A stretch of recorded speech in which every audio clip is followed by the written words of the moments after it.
Today on Grid Girls, we'll go over the 24 hours of Le Mans and how the 6 women racing all finished. Erin Vogel from GT4 Americas joins us. We'll be talking to her about the racing season so far and preview the upcoming race. We get to experience another 24-hour race right here on Grid Girls.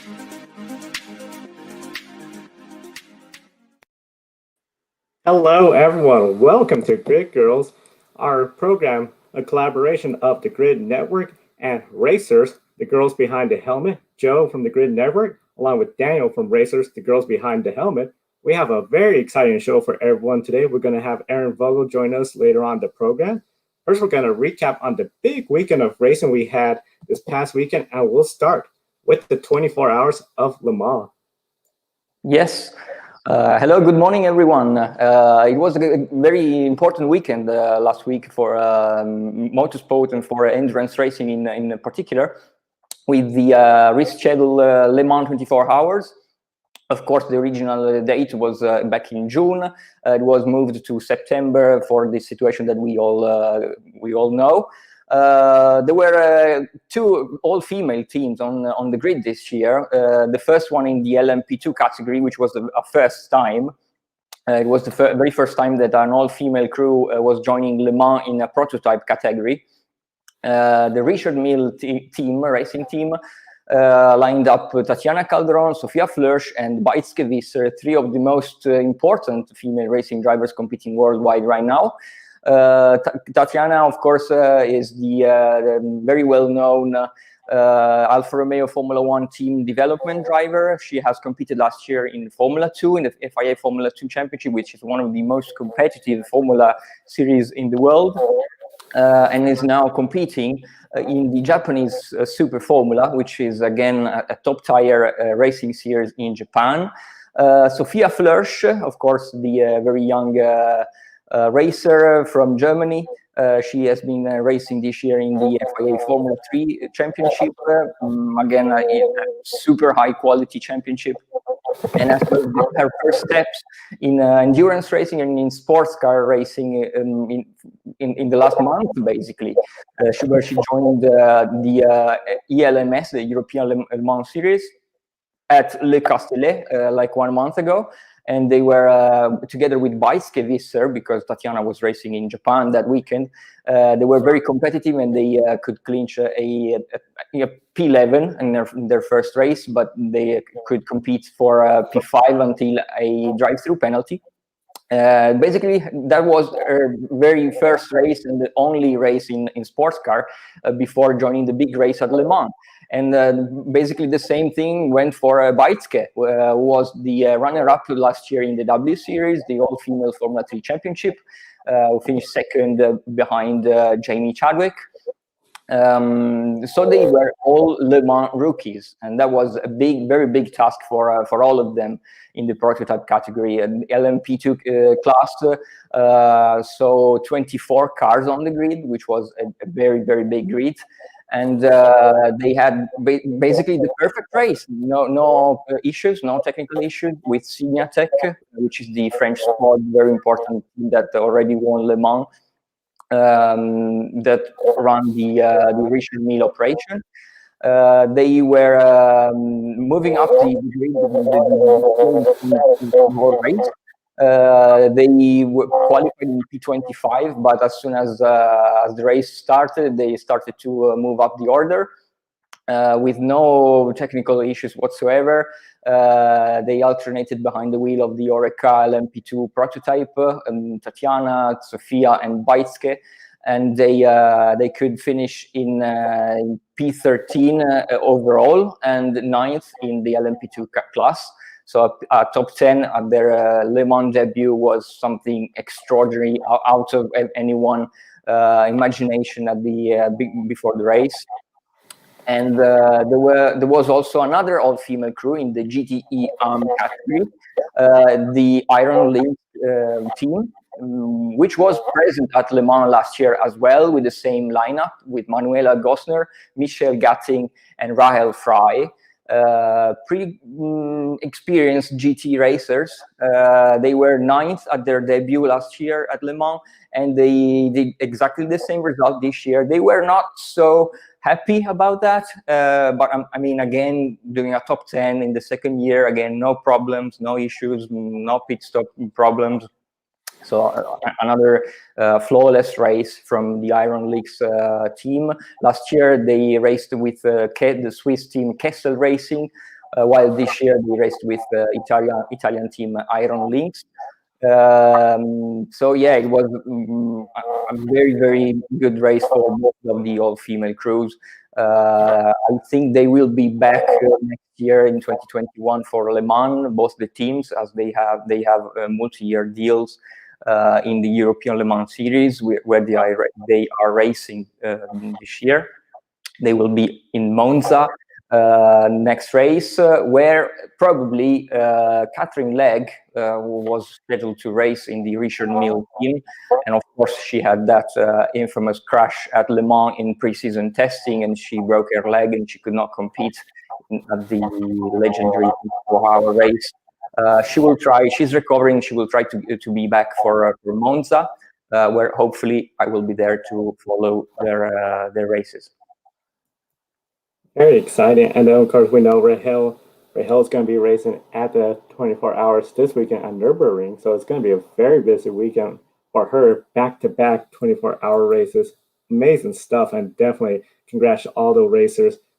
Great effort with the 24 hours of Le Mans.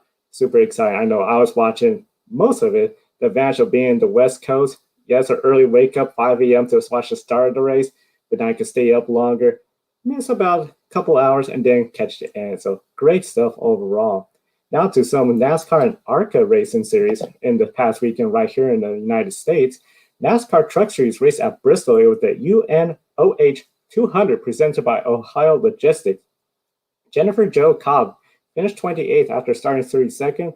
I know one of the big things with Bristol is just bringing the vehicle back in one place. It is a short track that is very popular in the United States, especially with NASCAR fans. Too often, a lot of times, there's a lot of wrecks.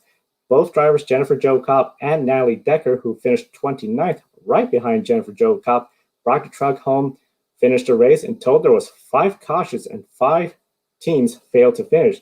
So definitely big kudos to Natalie and Jennifer for bringing their vehicles home, finishing the race, and definitely scoring some points. The next race for both of them will be in Las Vegas Motor Speedway. That's a 1.5 mile oval in the Nevada desert. Both Jennifer Jo Cobb and Natalie Decker are racing in that event. Meanwhile, Hailie Deegan over at the ARCA Series, she raced on Thursday and Saturday. Thursday, the Busch Beans 200 at Bristol Motor Speedway. Hailie Deegan finished 6th place after starting 8th. The following Saturday was a Toyota 200 presented by Crossley Brands at Winchester Speedway Saturday. That's where she had a really tough break. On lap 109, just 9 laps after the halfway point, a tire puncture ended her day when she went into the turn 3, turn 4 wall. Tough break for her. Out of the 14 starters, she finished 12th, so not too bad of a point stay considering the smaller field. Hailie is still right now 3rd in the points, 60 points behind the leader. Definitely still have a shot within the ARC Menards Championship. Hailie did become the center of controversy online for comments made on the Deegan's podcast. We do have a full report on the comment that was made and the reaction on yesterday's episode of Grid Tonight. The link of the video will be below in the video description. So that's a brief recap of all the racing going on in the United States. And of course, there was a lot more racing going on, not only in the United States, but a lot of Formula 4 action. Yes, indeed. The Formula 4 championship had championships around Europe had a pretty busy weekend. The British Formula 4 championship was back at Thruxton circuit, which is one of the fastest circuits around the UK. In the British Formula 4 championship this year, there are 2 female drivers. One is Abby Pulling. Abby is as a rookie in the series and is a rookie of Formula car racing because last year she was competing in karting. So it was a big step for her, but she's doing amazing this year in the first half of the season. She already clinched a podium in earlier this year, and she could again finish 2nd at Thruxton. She was starting second in the third race and third in the first one. She had a mixed weekend because maybe she could have even finished higher in the first two races, but she was again P6 and P5, so really consistent results from young Abby Pulling. And she was second finally in the last race of the weekend. She is coached by another female racer, a very famous female racer, who is Alice Powell, W Series star. So I think Alice, she proved that she's not just a very competitive racer, but she's also pretty talented driving coach. And Abby is moving up the order in the classifying.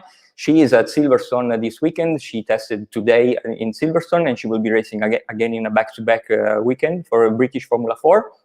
And in the same championship, there is also Rima Jufali racing with a young Saudi Arabian driver.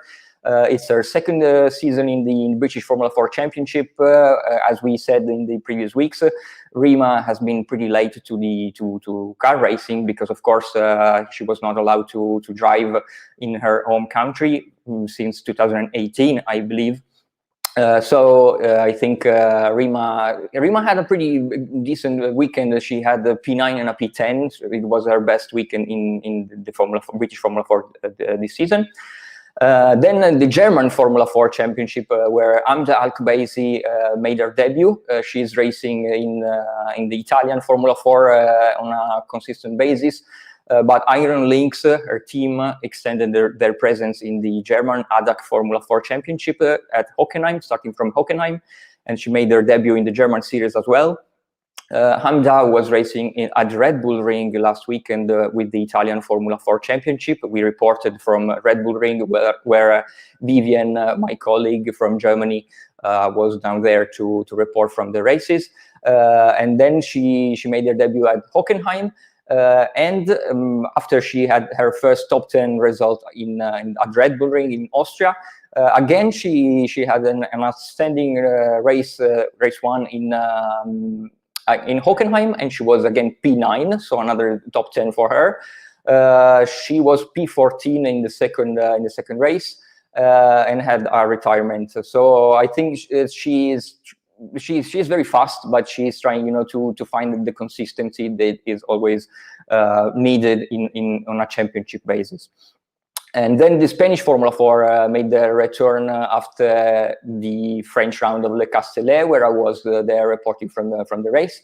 Lina Buller, a young Swiss driver who is also making her Formula debut this year after racing at very high level in karting. She was racing in the European Championship and in the World Championship in karting.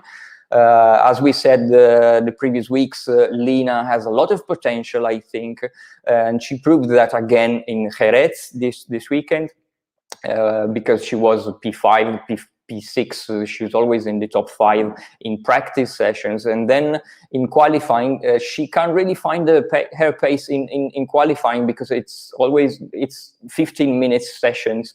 And there are like 30 cars on the grid, so it's always very difficult to manage the traffic. And so she was P15 or P16 in qualifying this weekend in Jerez, where there was also rain. And it was her first time that she drove the Formula 4 car under the rain, so she had a little bit more challenging weekend. She had a retirement in the first race, and then she could come back to a P8, so another top 10 for her. But as we said, I think it's top 10 is always good, but with Lina's pace, I think she can do a little bit better, and she will be back this weekend in Valencia for their fourth round of the Spanish Formula 4 Championship.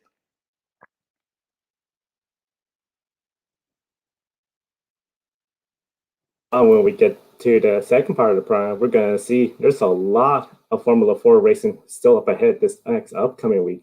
Definitely encourage all our viewers, if you have questions or want to say some comments, we'll be happy to share them on the program. Of course, definitely we'll do everything we can to get as many questions that we can answer. We're very excited to welcome our first guest here on Grid Girls, currently racing in the GT4 Sprint X Championship, part of Flying Lizards Motorsports McLaren 570S GT4, 16 races in the championship, has a long racing resume. Please welcome Erin Vogel. Erin, welcome to the program. How are you doing today? I'm well. Thank you so much for having me today. It's quite an honor with all the other amazing racing that's going on around the world to be here to talk to you guys today. Very exciting. I know definitely gonna be really, and I know we'll let Daniel start off the interview with. Well, Erin, thank you very much for being with us. Thank you for accepting our invitation for this program. I think it was very interesting to follow you in this 2020 America GT4 season. Tell us a little bit more about how your 2020 schedule was put together.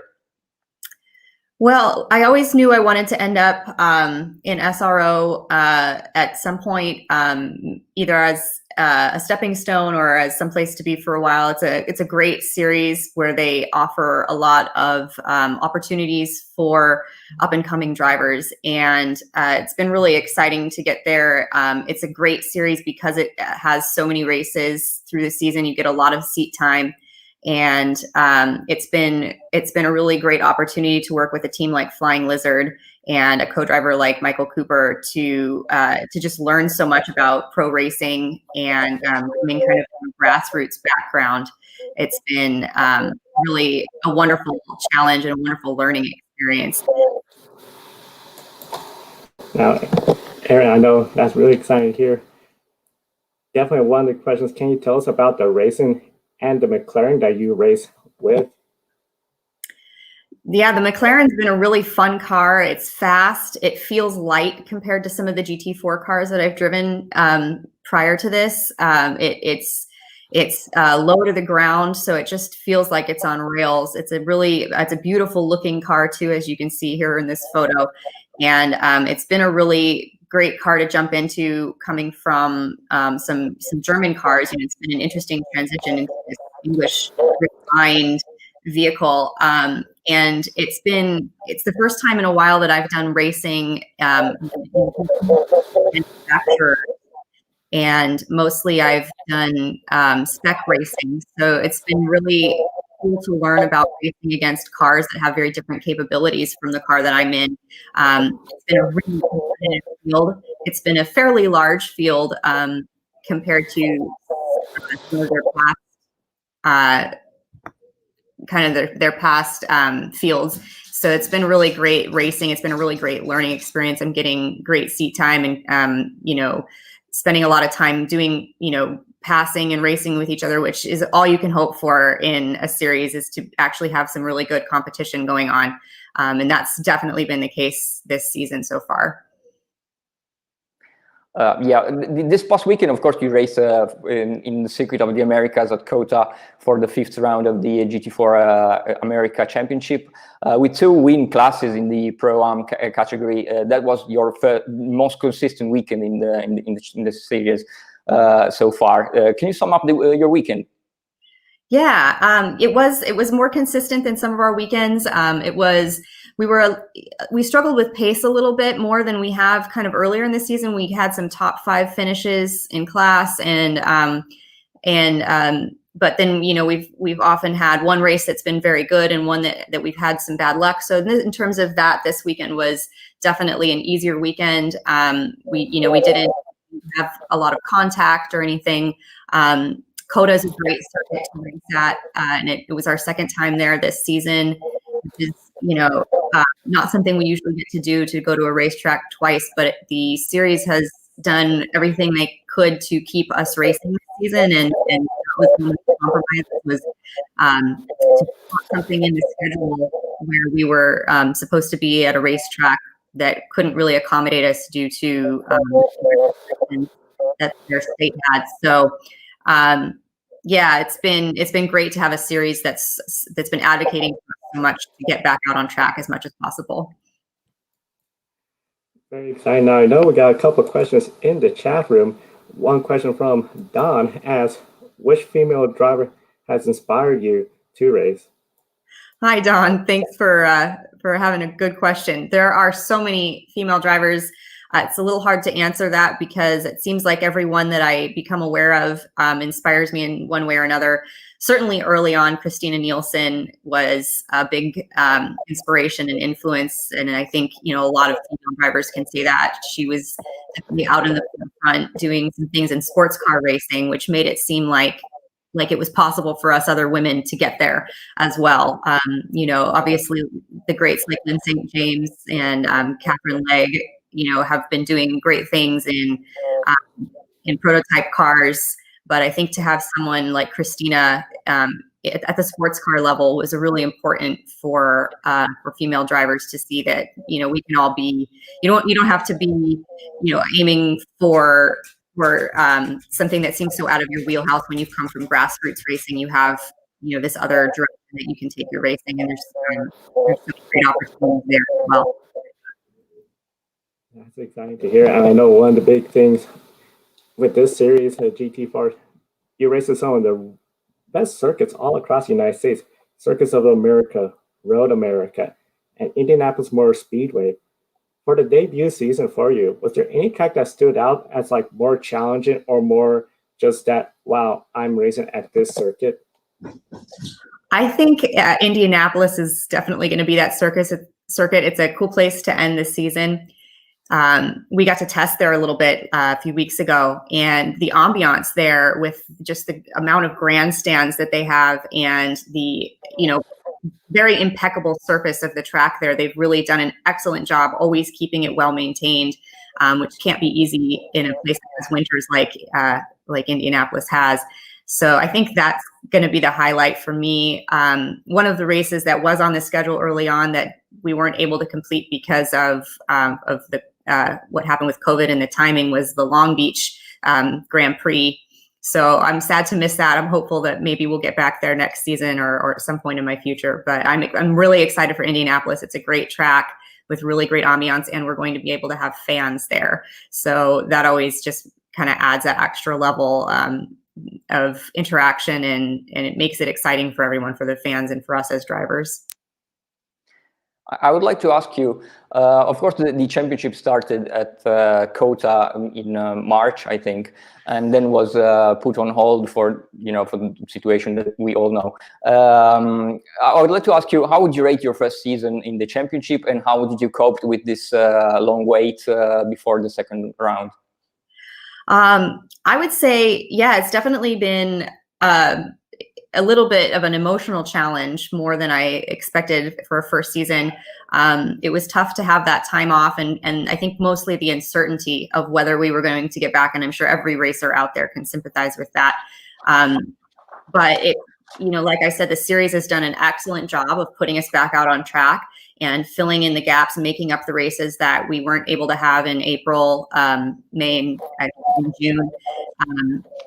So yeah, I think as far as that goes, I've gotten the seat time I wanted, and I've gotten some of those other things because of the great work that the series has done with the scheduling to make that possible. So all told, it's turned out to be a better season than it could have been otherwise because of the series hard work.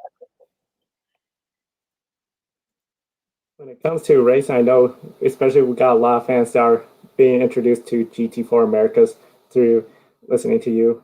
How much work go into the setting up the cars for the race weekend? I know they look like street stock cars, but I can only imagine there's a lot of work going into preparing them for each and every track. Absolutely. Yeah, they're probably simpler, and I haven't raced at a level beyond this yet, so I can't really speak to that. But from what I hear, obviously as you go up through GT3 or GTE in Europe and up into the prototype cars, the engineering becomes just that much more important. But it's very important still at the GT4 level, particularly when you're racing against cars that are so different from yours. You have a lot of things to consider in the chassis and in the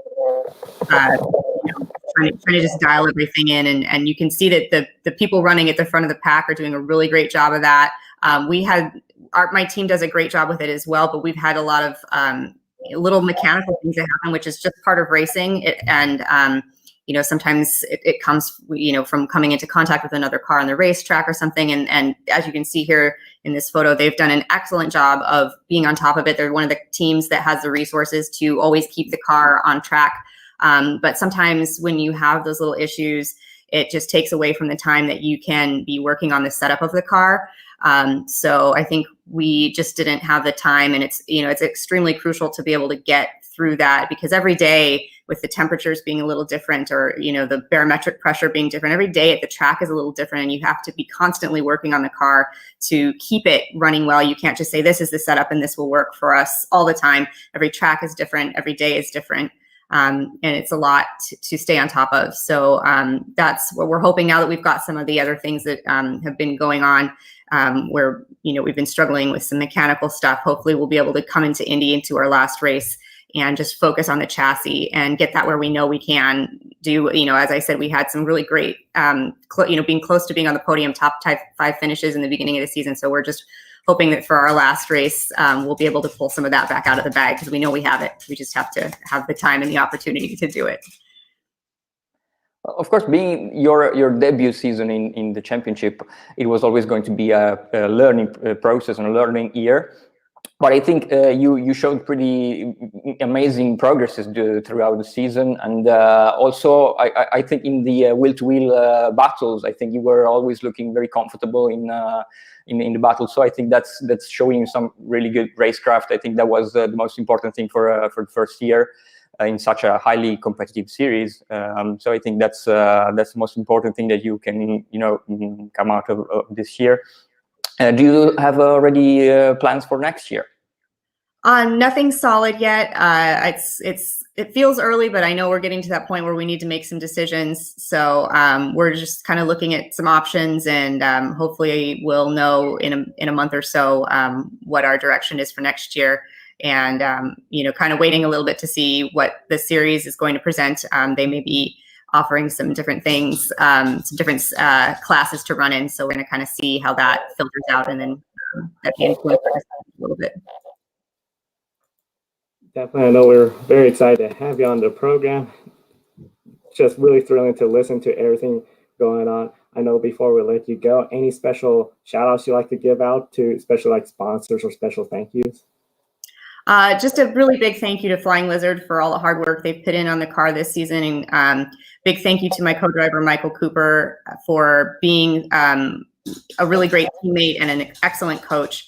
I'd like to say thank you to Racers Behind the Helmet and Grill Girls for always being there and supporting us, female drivers, and drawing attention to the fact that we're out there doing what we can to be as competitive as the guys, and to Shift Up Now, who is a group here in the U.S. who is also doing a lot to promote women in motorsports. So yeah, those are the people that I think have been the biggest influence for me this season in my progress.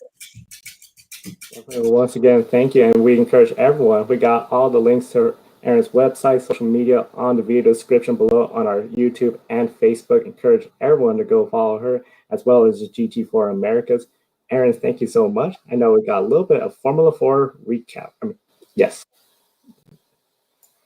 I think we pretty much summed up the weekend last weekend. There was also a couple of other races, notable results from other female racing drivers.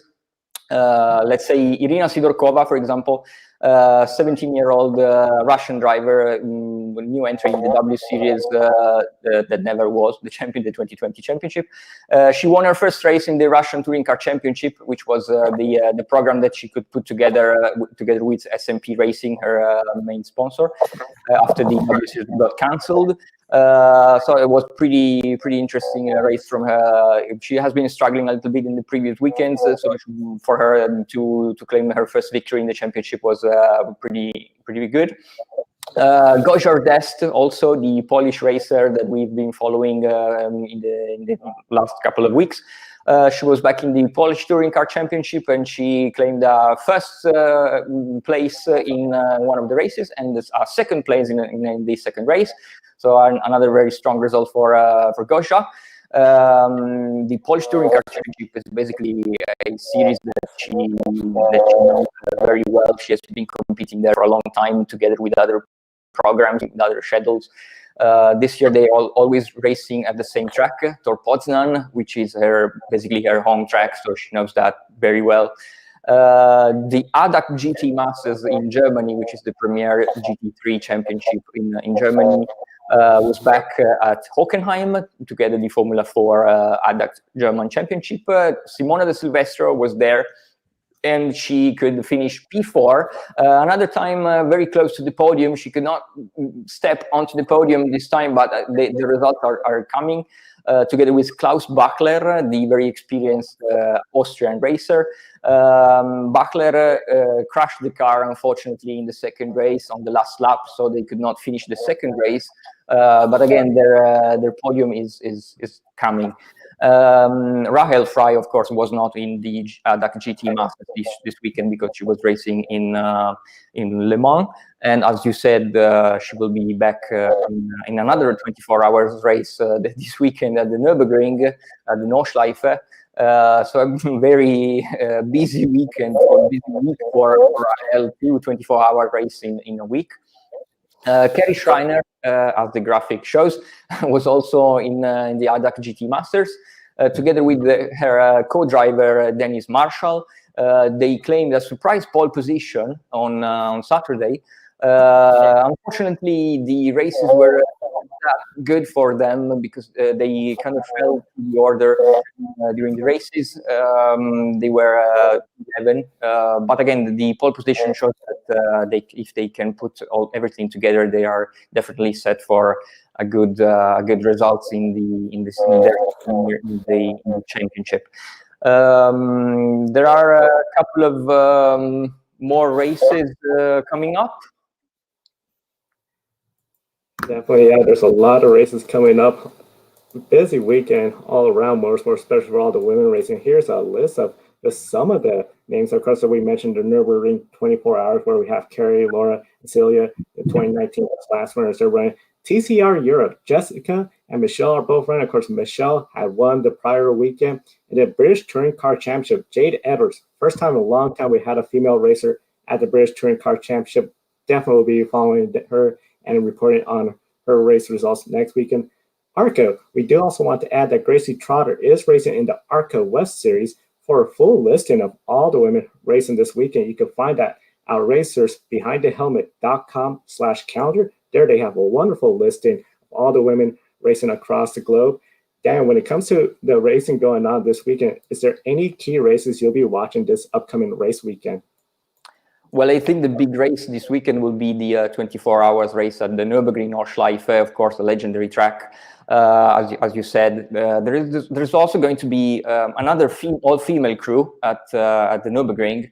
And as Erin said before, I think it's important to showcase their races, their talent, because there are very, very talented women out there. And as Tatiana Calderon said last weekend after Le Mans, you can believe it if you see it. So basically, to see that there are women, that there are all-female teams, and they're not just there to make up the numbers, because they could prove that they are there to clinch important results when they are allowed the opportunities, the right opportunities with the right equipment and the right teams. They are definitely there out there to prove that they can do well and that they're there to win. So I think the Nürburgring 24 hours is definitely the race to watch this weekend with the GT Tire girls only team. Laura Kraihammer, Celia Martin, and Kerry Schreiner will be there racing for the team. But also other 4 racers, female racers, will be on the grid in the Nürburgring. Then, of course, there will be TCR Europe in Monza. As you said, Michelle Halder won the last race in Zolder. I'm heading to Monza later tonight, so I hope that I can witness to